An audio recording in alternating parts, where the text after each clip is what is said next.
Bienvenue dans Décodeur, le podcast qui parle de celles et ceux qui font la déco aujourd'hui. Je m'appelle Hortense Leluc, je suis journaliste déco et à chaque nouvel épisode, j'invite à mon micro des pros de la déco. Ensemble, on peut parler savoir-faire, inspiration, tendance, actu, idées déco, envers du décor. Bref, on papote et on enregistre car ici, la déco, ça s'écoute. Si vous venez juste de découvrir cette émission, j'espère qu'elle vous plaira. Sachez qu'il y a déjà plus de 80 épisodes enregistrés avec de nombreuses personnalités passionnantes et plein d'autres formats aussi sur des thématiques bien précises. Pour suivre tout ça en photo, vous avez Instagram, bien sûr, @décodeur. N'hésitez pas à vous abonner, à m'écrire, à partager, bref, à faire vivre ce podcast qui n'existerait pas sans votre fidélité. Allez, c'est parti. Bonjour à tous. En ce début d'année, et surtout après la rentrée, c'est toujours la grande question de savoir quelles vont être les tendances déco de la saison. Et bien figurez-vous qu'elles sont très nombreuses. On a le champ des possibles dans l'idée d'avoir une déco qui nous ressemble avant tout. Mais c'est vrai qu'il y a quand même quelques teintes, quelques matériaux et quelques styles qui se dégagent du lot, alors que je vais vous présenter tout de suite. Au salon Maison et Objets, le thème c'était Terra Cosmos, en gros l'espace, entre rêve et innovation. En pratique, ça veut dire que les bureaux de style, ceux qui détectent les tendances justement, ont remarqué qu'il y avait plein de marques, plein d'objets qu'on pouvait regrouper sous ce thème, dans le sens qu'il y a beaucoup d'évocations au cosmos, des lampes par exemple qui représentent la lune, ou des lampes avec des halos, des luminaires avec des halos très subtils, entre transparence et opacité. Il y a beaucoup de verre opaque en couleur. L'opacité c'est vraiment quelque chose qui revient beaucoup, ou des vases en céramique laissés bruts, mat, beaucoup de céramique toujours d'ailleurs, des pichets, des assiettes, des sous-verres, c'est le côté artisanal qui plaît toujours autant, cet effet pièce unique. Rapport à notre sujet Terra Cosmos, beaucoup de papier peint, constellations par exemple, des fusées sur les coussins des enfants, des dégradés qui vont rappeler le lever ou le coucher du soleil et qui vont se traduire par exemple par des tie and dye sur le linge de maison, c'est vraiment très subtil. Il y a aussi beaucoup de clins d'œil au spirituel et à l'astrologie. Alors vous allez voir, c'est pas complètement nouveau, il y en avait déjà un peu. Vous allez voir des assiettes avec, vous savez, ce gros œil d'Horus, des signes astrologiques ici et là, des étoiles bien sûr, des dessins de jeux de cartes sur des carnets, etc. Beaucoup de poésie dans ce cosmos qui est un thème qui pourrait être un peu flippant. Le cosmos, c'est aussi l'infini, c'est noir, ça pourrait faire peur. Mais non, en fait là c'est traduit plutôt, c'est du bleu qui est assez onirique, mais qui peut être du bleu foncé, on va y revenir. Beaucoup de bleu, de gris, de blanc, et donc dans cette famille de blanc, beaucoup de pierre, de béton, de marbre. Alors le marbre il est toujours très présent, même si on va le voir en couleur, il y a du marbre rouge notamment. Et en plus de ce marbre, il y a l'albâtre d'ailleurs qui revient très en force, notamment pour les luminaires parce qu'il laisse passer un peu plus la lumière et c'est tout aussi beau.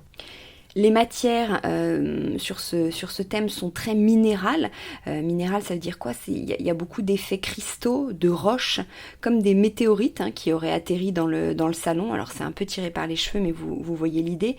C'est cette notion de petits trésors, de décoration incroyable, de vases surdimensionnés, de bougeoirs comme des pierres précieuses ou qui auraient des formes venues de l'espace. En fait, d'ailleurs, quand on a cette impression-là, c'est qu'elles peuvent être le fruit d'une impression 3D, des lignes très organiques, le rond n'est pas complètement rond, mais ça reste rond quand même. La rondeur, elle est vraiment partout. La grande tendance, c'est les canapés arrondis, les angles arrondis pour les tables basses, pour les tables hautes aussi. Tout est beaucoup plus doux, très arrondi, très cosy, très enveloppant. Ce qui me fait arriver tranquillement vers la deuxième grande tendance qui est, on a vu juste avant Terra Cosmos, il y a le mot Terra, c'est que la grande couleur du moment, c'est toujours le terracotta. Et oui, on y est, on le garde celui-ci, on l'adore.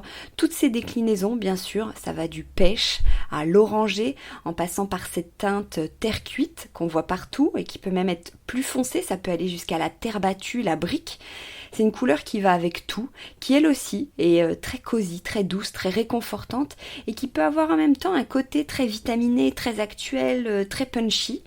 Elle s'associe à merveille avec plein de styles, le style 70s qu'on va voir juste après qui est ultra tendance, mais elle s'associe aussi bien avec du mobilier contemporain, avec un style scandinave très doux, plus classique, ou un décor carrément méditerranéen.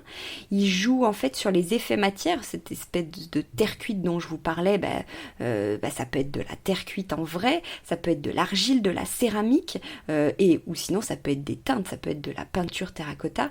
Ça ira très bien avec du bois, avec du noyer qu'on voit beaucoup aussi, qui vient adoucir le noyer qui est plus foncé, avec du cuir. Bref, le terracotta, si vous n'aviez toujours pas passé le cap, sur un mur, une nappe, un canapé, des objets déco, c'est presque un basique, c'est un incontournable. Et dans les couleurs tendances, je le disais aussi juste avant, il y a pas mal de bleu foncé, presque noir, rapport à notre cosmos de tout à l'heure, mais vraiment quelque chose de très profond qu'on peut oser dans la chambre, dans un couloir. Il y a aussi pas mal de bleu assez puissant, pas loin du bleu clin, vous voyez, surtout pour les petits objets déco. Parce qu'il est tellement fort ce bleu-là que, alors évidemment, vous pouvez le mettre dans des toilettes ou dans un salon, mais bon, faut oser peut-être un peu plus, donc sinon sur des objets déco, en touche sur les murs. Mais sinon, le grand nouveau, le petit nouveau qui arrive, c'est le bleu ciel. Beaucoup de bleu ciel, on a envie de rêver, de douceur, d'infini, donc le bleu ciel en linge de maison, en linge de table, donc sur des nappes, des serviettes pour les coussins, et aussi beaucoup de panoramiques, les papiers peints, des paysages bleus qui nous transportent. Et en lien avec ce bleu, la grande tendance en termes de style, ça non plus c'est pas complètement nouveau, mais alors là en 2024 on peut pas y échapper, c'est vraiment très installé, c'est le décor méditerranéen. La Riviera, le Sud, le nombre de designers qui sont inspirés par Marseille, par la Provence, d'ailleurs il y a plein de jolies marques qui naissent là-bas et qui cartonnent. C'est ce côté, j'imagine, très solaire, très lumineux, donc sous-entendu joyeux, léger. C'est des grandes tables avec des jolies nappes, des grands plats en céramique. Les influences italiennes, d'ailleurs, viennent se noyer au milieu de tout ça. Beaucoup de rayures, les grosses rayures parasols, les rayures jaunes, les rayures rouges ou bleues. En parlant de parasols, les lampes aussi, les grandes lampes un peu parasols. Beaucoup de rotin, de raffia, de mobilier qu'on peut aussi bien mettre à l'intérieur qu'à l'extérieur, de lampes palmiers, de lampes coquillages, de déco coquillages. Alors la déco coquillage c'est la folie, vous avez dû sûrement remarquer des appliques coquillages, des huîtres brodées sur des serviettes, des poulpes pour la déco, des manches de couteau comme ça qui nous rappellent le bord de mer, des poissons à gogo, des palmiers, je le disais. Enfin, alors c'est pas en mode Palm Spring, c'est plus chic, c'est la piscine de Romy Schneider, c'est hyper harmonieux, ça a même un petit look vintage. Parce que vous me voyez venir, le 70s est hyper tendance, je vous l'ai dit, toujours.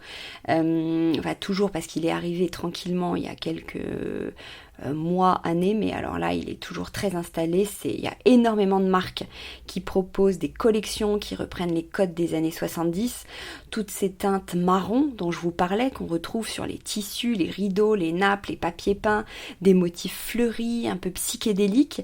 Alors bien sûr, l'idée c'est pas de se faire le salon de Tata Simone, parce que vous tiendriez pas 6 mois et en plus ce serait moche, mais de piocher ici et là la couleur moutarde, ces couleurs olive pour la vaisselle, un petit peu cacadois comme on disait avant, une lampe un petit peu en forme de fleur ou un vase qui s'ouvre comme ça, des formes très rondes, très 70s, un peu boule, un canapé très bas, ou alors une grande banquette, beaucoup de banquettes chez des marques souvent plus au ras du sol, des gros poufs ultra cosy, ou des fauteuils très ronds.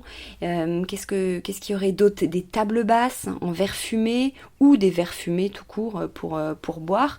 Le 70s en fait ça plaît beaucoup parce que ça nous ramène au cool, au cosy, au chill. On a envie de ça, on a besoin de ça.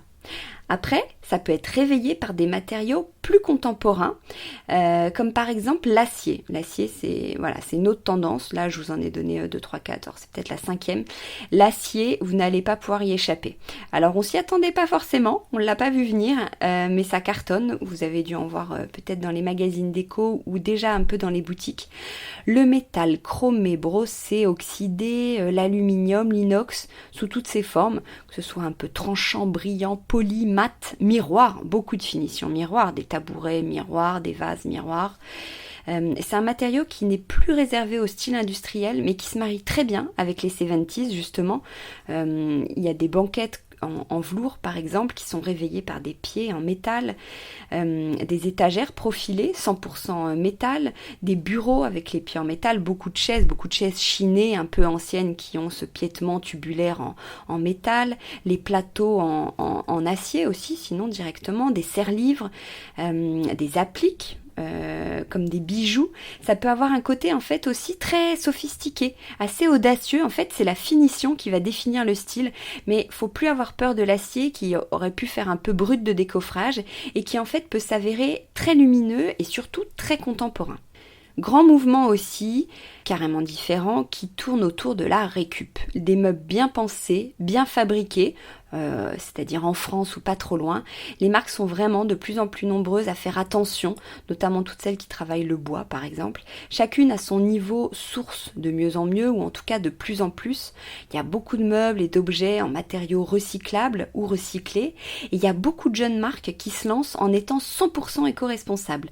À Maison Objet, il y avait tout un corner sur les éco-matériaux.